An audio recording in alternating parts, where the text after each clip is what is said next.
I got the moves. I got the moves. Oh, I'm making moves. You gotta move. You gotta make the city move. Like, whoa. I make the city move. I got the move. You guys absolutely loved the last video, and so many of you were putting in suggestions for a part 2, so I just had to make this video. This time, we've got 4 more players who are having great seasons, but seem to fly under everyone's radar. Guys, we are getting so close to 3k subs right now, it's awesome. But if you are new and if you enjoyed the video and aren't subscribed, subscribe so I can actually get there. Also, if you are coming to watch this video but have not watched the first one, I highly suggest watching it after this. It'll be at the top of the description. But now, let's get right into the top 4. Number 1, Damian Lillard. You guys were at my head when I didn't include Dame, so I think it was right to add him in here, because I completely agree with what you guys were saying. Dame has been averaging 26.3 points, 4.6 rebounds and 6.5 assists per game this season, and has been carrying his team.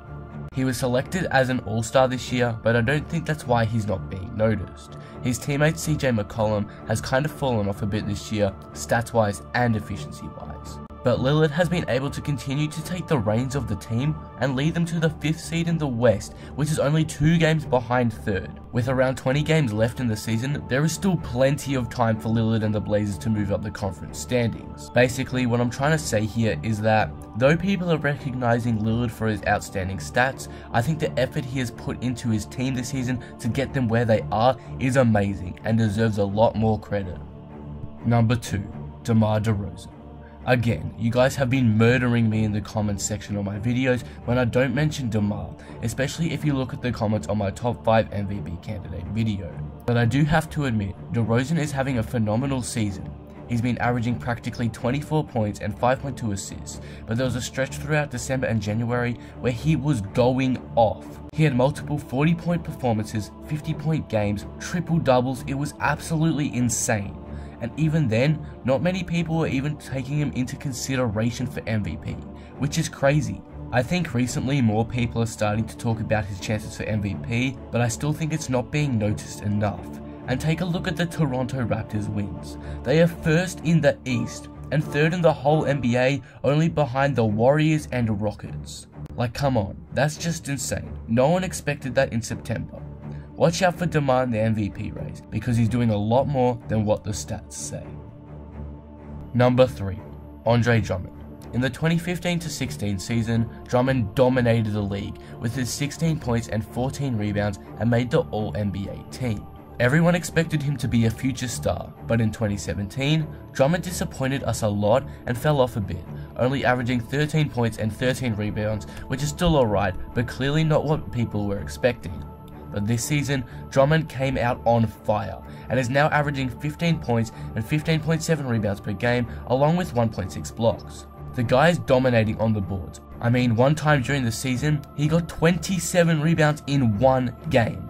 When I saw that at first, I thought it read it wrong, but no, it was true. The man had gotten 27 rebounds in 1 single game, which is a league high for the season. He was an all-star this season, and with Blake Griffin, the duo looks ready to govern the East in the future. With Drummond having this amazing season, I'd expect people to be talking about it more. But I haven't seen one video talking about how great Drummond has been this season. Come on now, put some respect on this man's name.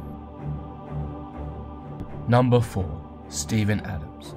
Last video, I said Devin Booker might be the most underrated player in the NBA. Well, he has some competition from this man. Steven Adams. Steven Adams has got to be one of the best players I know in the NBA that gets no credit whatsoever. Why are the Thunder so good? Many say it's because of Westbrook, Paul George, or Carmelo. But I barely ever hear Steven Adams' name come up in these conversations, which is weird, because if I'm honest, he's the most crucial part to this team. Though he's only averaging 14 points a game with 9 rebounds, it's really what he does that doesn't show up in the stat box that counts.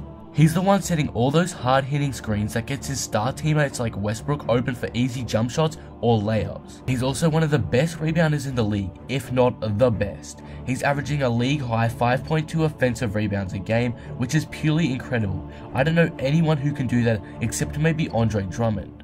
Those 5 offensive rebounds are half of this rebound, showing that he can outmuscle his opponents and become a player teams need to plan for. He is also one of the most efficient players in the league, averaging 63% from the field, which again is amazing. Aquaman is an absolute beast and deserves more credit, which I really hope he gets soon, because without him, OKC would be nothing, and I think people need to realize that. But that will conclude the video. What do you guys think? Are there any more I missed? Let me know in the comments. If you enjoyed this video, please be sure to drop a like and subscribe, but with that being said, I am out. Take a moment, count my guap, count my guap. All these racks bumming in, they bumming in. Hold up, hey, count my guap, count my guap. Can I stop coming in, coming in?